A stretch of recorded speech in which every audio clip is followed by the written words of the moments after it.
So how does a hero truly rise from the ashes, of a fallen world?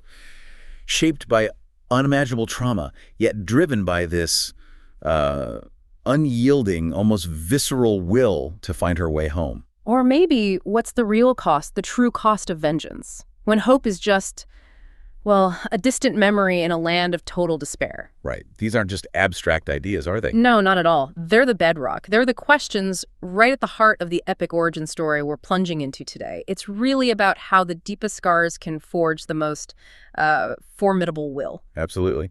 Welcome, deep divers, to The Deep Dive. This is where we meticulously dig through, analyze, and, synthesize a huge stack of sources. Yep. Everything from critical reviews, detailed box office reports, to those revealing behind-the-scenes notes and really granular plot breakdowns. Our mission today is to pull out the most important nuggets of knowledge, the key insights, basically giving you a shortcut to being genuinely well-informed about Furiosa, my Mad Max saga. We're talking surprising facts, compelling story threads. And hopefully just enough, banter to keep you hooked as we navigate the Wasteland. And it's quite a saga. So over the next, say, 20, 30 minutes, we're going on this deep exploration of the origin story of, one of cinema's most iconic characters, Furiosa herself.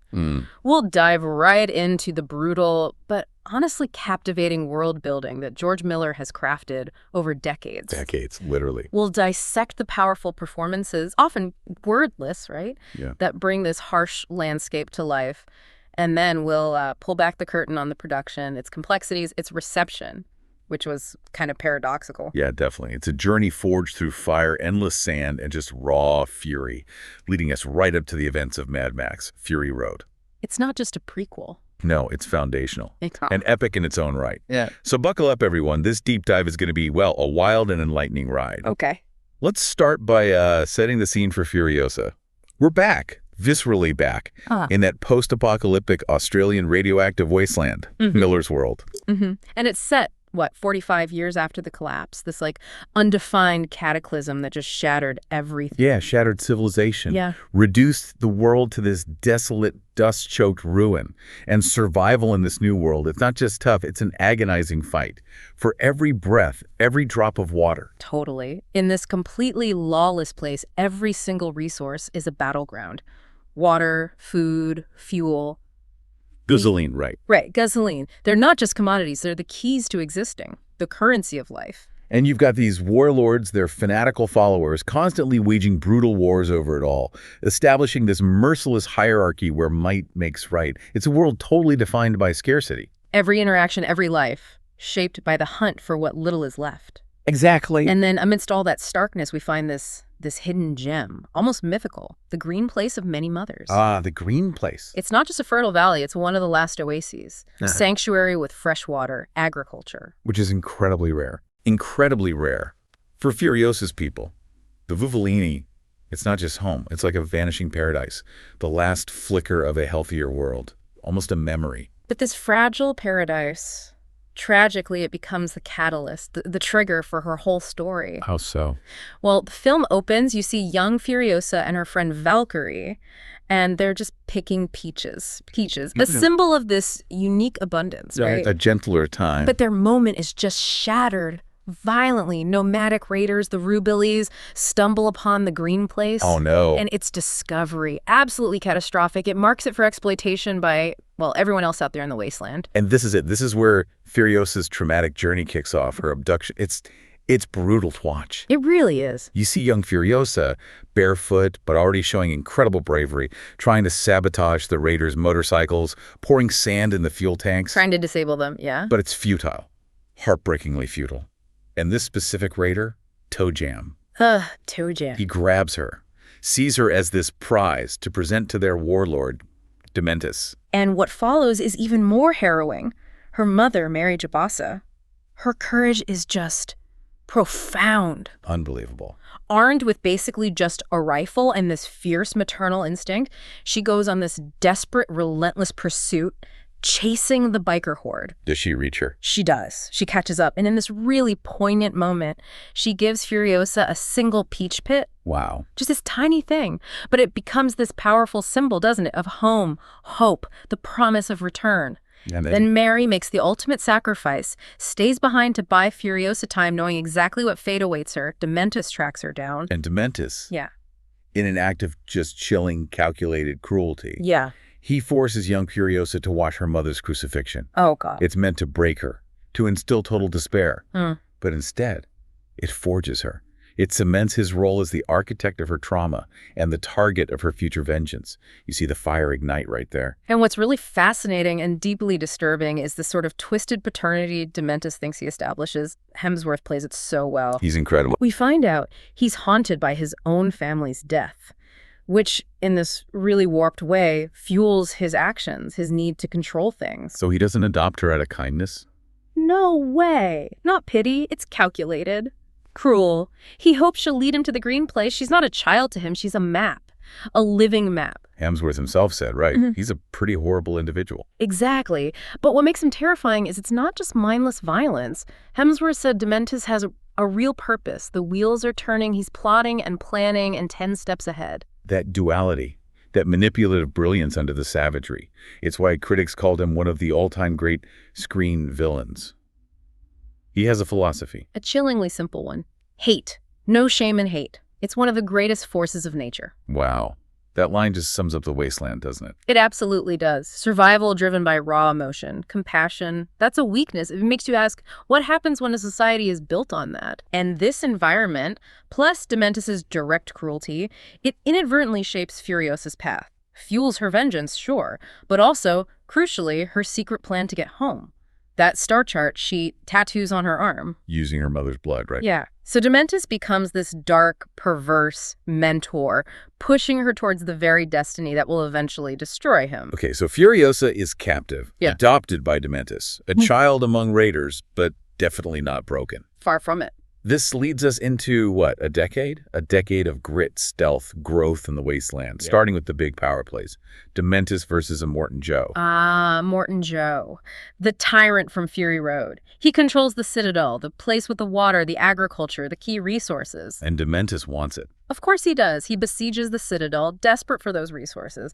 But Joe's war boys, fanatical, loyal to the death, they repel the attack. So Dementus fails. Initially, yeah. Yeah. But it doesn't stop him. He just shifts strategy. He uses this clever, ruthless Trojan horse tactic. How does that work? Disguises his men as wounded survivors needing help. They infiltrate and capture Gastown. The oil refinery. Exactly. Crucial for fuel. Gasoline. This gives him huge leverage over Joe. Puts a chokehold on his supply lines. Which leads to this tense truce. Not peace, but a pause. Born out of need, really. Joe recognizes Dementus controls Gastown, so they make a deal. Joe sends more food and water to Gastown. And in return, Joe gets 2 key assets. The biker horde's doctor, the organic mechanic who Joe needs for his war boys, and, crucially, Furiosa. why Furiosa specifically? Because Immortan Joe sees the star chart, the tattoo on her arm. He suspects it's a map to the green place, which he wants. Just pawns in their game. Chillin'. So Furiosa's new prison is in the Citadel vault, with Immortan Joe's A wives. different kind of prison. A gilded cage, maybe? Something like that. Less physically brutal day-to-day, maybe, but still captivity. And then Joe's son, Rictus Erectus. The dim-witted, monstrous one. Right. He attempts to assault her, which, ironically, provides the catalyst for her escape. She turns that vulnerability into an opportunity. Her resourcefulness again. It's incredible. Totally. In this split-second decision, she uses a wig made from her own hair, shedding that femininity slips from his grasp and just vanishes. Into the Citadel itself. Melts away. Adopts the disguise of a mute war boy, shaves her head, covers herself in grease, hiding in plain sight. Brilliant. And she does this for how long? Over a decade. Completely submerges her identity, works her way up the ranks, showing incredible determination, mechanical skill, adaptability, learning the system she plans to destroy. And during this time, she actually helps build the war rig. That's right, that iconic tanker. She participates in its construction. She knows it inside out, every bolt, every weakness, because she helped build it. Wow. And this is when she meets Praetorian Jack. Yeah. Immortan Joe's top driver, commander of the original war rig. He's a veteran, grizzled. He recognizes her potential, her quiet competence. So he takes her under his wing. Sort of. Oh. Offers to train her if she helps him rebuild his crew after an attack. It starts out of necessity, mutual respect, but it grows into this deep, unspoken connection. Miller called it a love story in the middle of an action scene. He did. Though Tom Burke, the actor playing Jack, said they kind of push romance to the side. It's more about trust, survival, the shared understanding of their brutal world. Not traditional romance. No, something deeper, maybe forged in fire. Which brings us to the stowaway to nowhere sequence. Oh, man. Epic is an understatement. It's not just an action scene, right? Yeah. It's like a 15-minute filmmaking marathon. Took 78 days to shoot, nearly 200 stunt performers daily. Think about coordinating that chaos. Insane. And it's crucial for understanding Furiosa. Absolutely. It shows her in the thick of it, not just surviving, but honing her skills, her tactics. You see her become a true warrior. So what happens in the scene? Dementus' old lieutenant, the Octoboss, he's gone rogue. He launches this air assault on the rig, raiders on glider. Wow, aerial assault. Turns the desert into this terrifying air and ground battlefield. They slaughter the crew, destroy Furiosa's hidden motorbike, her escape plan. But she and Jack, their teamwork is incredible. They fight off the mortifiers trying to board the rig, and there's this key moment. Furiosa tries to hijack the rig herself to escape. To save herself. Yeah, but Jack stops her. Not with aggression, but with this look. He sees her potential, her ingenuity. He offers her a place, a partnership. A turning point in their relationship. Definitely. Subtle, but powerful. Okay, here's where it gets. I remember this being just devastating. Yeah, it takes a dark turn. Immortan Joe orders Furiosa and Jack to the bullet farm for ammo, but Dementus has taken it over. So it's an ambush. A brutal one. They barely escape with their lives, but Furiosa's left arm is pinned, badly injured. And Dementus catches them. No. He captures Jack, and then he just brutally drags him to his death. It's agonizing to watch. Echoes her mother's fate. Gut-wrenching, just unbearable for her. But in this final, desperate act of survival, fueled by fury, by memory, Furiosa makes this ultimate agonizing sacrifice. He cuts off her own arm. She severs her injured left arm to escape the chains, and in doing that, she sacrifices the map, the star chart tattooed on that arm. Her only guide home. Wow, that's the cost of survival. Exactly. It underscores her transformation, her embrace of the Wasteland's brutality. She loses her physical map, but gains this unshakable, singular will. It's like a rebirth through amputation. Horrifying, but powerful. So she's lost everything, cut off her path home. This leads us to the climax, her vengeance. Right. As she struggles back to the Citadel, there's this subtle moment. A lone figure watches her. The credits say it's Max Rockatansky. Our Max. Our Max. A quiet cameo perfectly mirroring the opening of Fury Road where he's captured near there. It just subtly ties the sagas together. Nice touch. So she gets back to the Citadel. What? No. She's focused, terrifyingly focused. She allies with Immortan Joe's advisor, the People Eater, who also hates Dementus. An unlikely alliance. They devise a plan, lure Dementus and his horde into a trap at the Citadel, a battle they can't win. And it's a crushing defeat for Dementus. The War Boys unleash everything, just utterly destroy the biker horde in this huge desert battle. Which clears the way for Furiosa's final transformation. Exactly. From survivor to Imperator. Physically, she shaves her head, shedding the past, declaring her new identity, and she builds that mechanical prosthetic arm. From scavenged parts.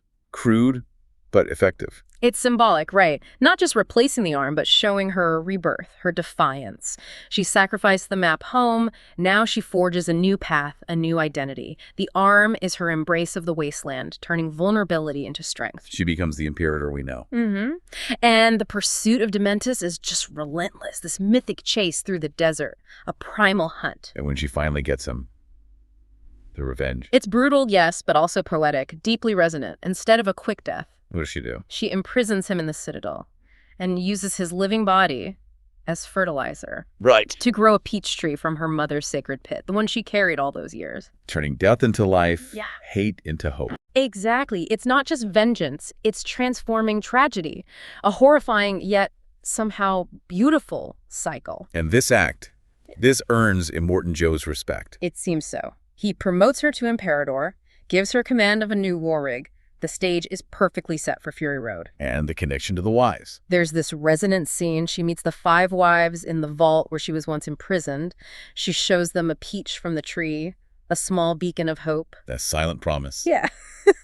Which leads directly to them hiding in her rig the night before the supply run that kicks off Fury Road. The end credits even use archival footage of Charlize Theron, tying it all together seamlessly. Emotionally resonant. He really is an incredible story. But let's go behind the wheel for a bit. The making of this film, it's a story in itself. Oh, absolutely. A testament to George Miller's vision. This long, almost obsessive vision. The script was done before Fury Road. Yeah, way back in 2011, he wanted to shoot them back-to-back originally. One massive production. Wow. And they even thought about making it as an anime.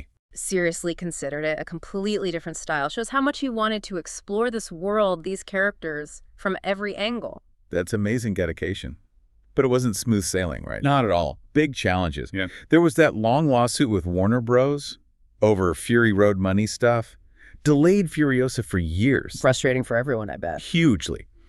But despite that, so many of the Oscar-winning Fury Road crew came back.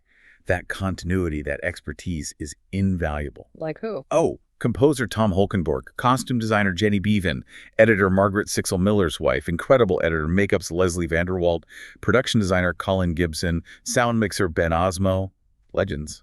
Simon Duggan took over cinematography, kept that visual feel, but with his own touch. That continuity must make a huge difference. Massive. And think about this.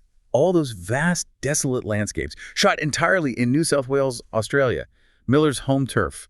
Using places like Broken Hill? Broken Hill, Silverton, yeah. Hey, Colonel, Terry Hills. They transformed these Aussie locations, which is different from Fury Road, remember? Right, they had to move to Namibia. Because it rained in Australia and wildflowers bloomed, ruined the wasteland look. But for Furiosa, VFX had advanced. They could film in Oz, even with tricky weather. Digitally remove plants, enhance the desolation, much more control. Technology catching up to the vision. What about casting? Anya Taylor-Joy's audition was unusual. Yeah, Miller had her do the Mad as Hell monologue from Network. He asks all actors to try it. He wants to see that raw emotion, not just range. Interesting approach. And Alila Brown, young Furiosa, impressed him by doing the splits. Just showed that physical determination. Huh. And they used AI for blending faces.